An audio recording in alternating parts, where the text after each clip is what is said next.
Hoy vamos a meternos de lleno en la naturaleza compleja de la adicción.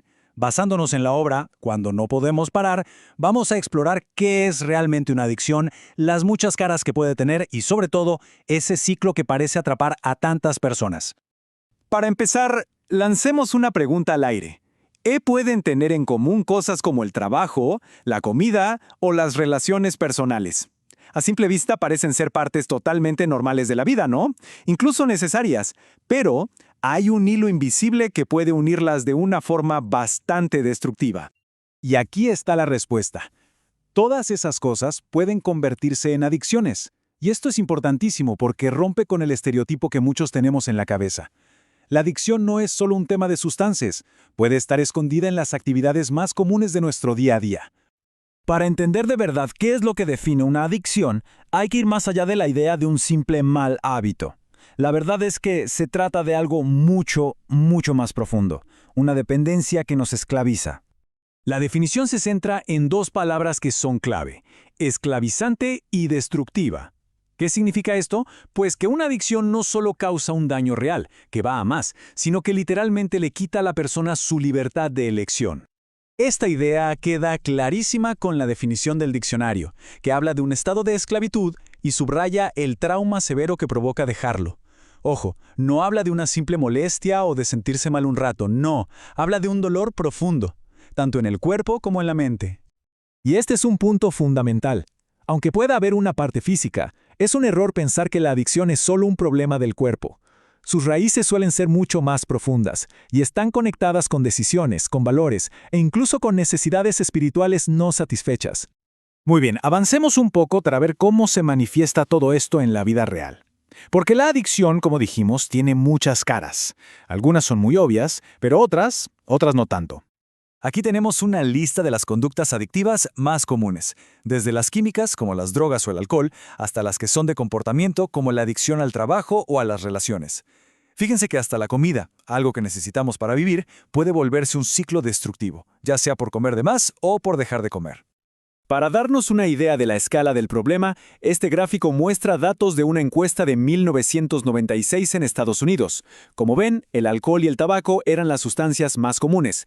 Ahora, es muy importante tener dos cosas en cuenta. Primero, que estos datos ya tienen sus años, y segundo, que solo nos hablan del uso de sustancias, que es apenas una pequeña parte de todo el universo de las adicciones.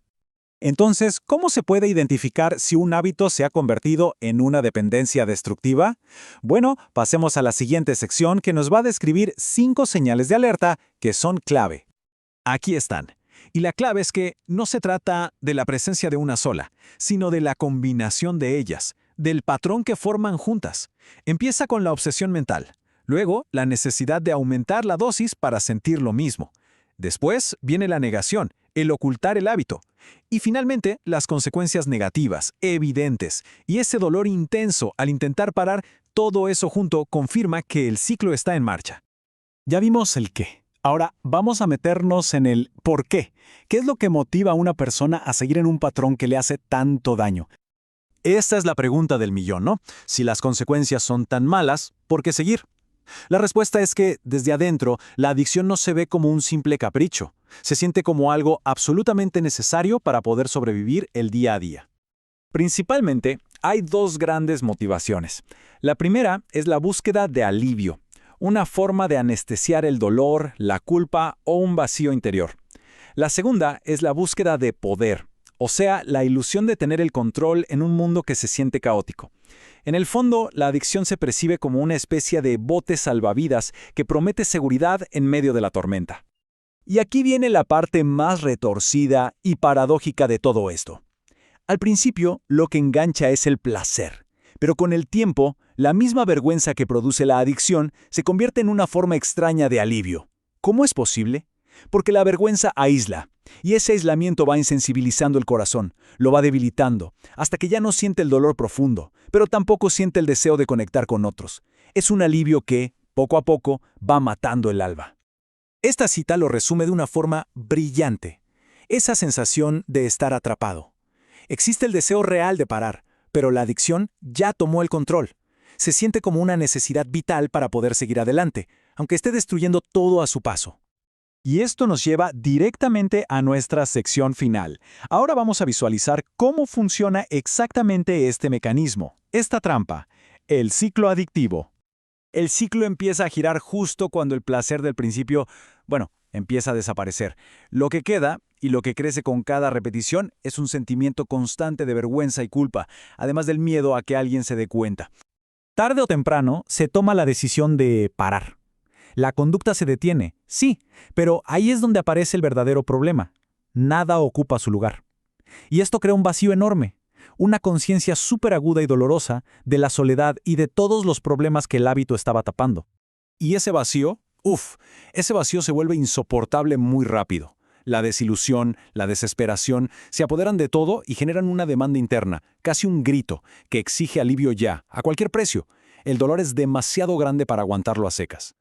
Y esa demanda urgente de alivio, ¿a dónde empuja a la persona? Pues de vuelta a lo único que conoce que puede callar ese dolor, el hábito. Se regresa a los brazos conocidos de la adicción, y con eso, el ciclo se cierra. Pero el punto crucial es este. El ciclo no solo se repite, sino que cada vez es peor. No es un círculo, es más bien una espiral que va hacia abajo. Cada vuelta lleva a niveles más y más profundos de insatisfacción, de desesperación y de esclavitud, haciendo que la salida parezca cada vez más imposible. Y con esto llegamos al final de nuestro análisis. La pregunta que queda en el aire es muy potente. Si la adicción es un ciclo que se alimenta y se fortalece a sí mismo, ¿cómo es posible romperlo? ¿Dónde está la puerta de salida? Una pregunta que nos deja pensando en lo difícil que es, pero también en la necesidad de encontrar un camino hacia la libertad.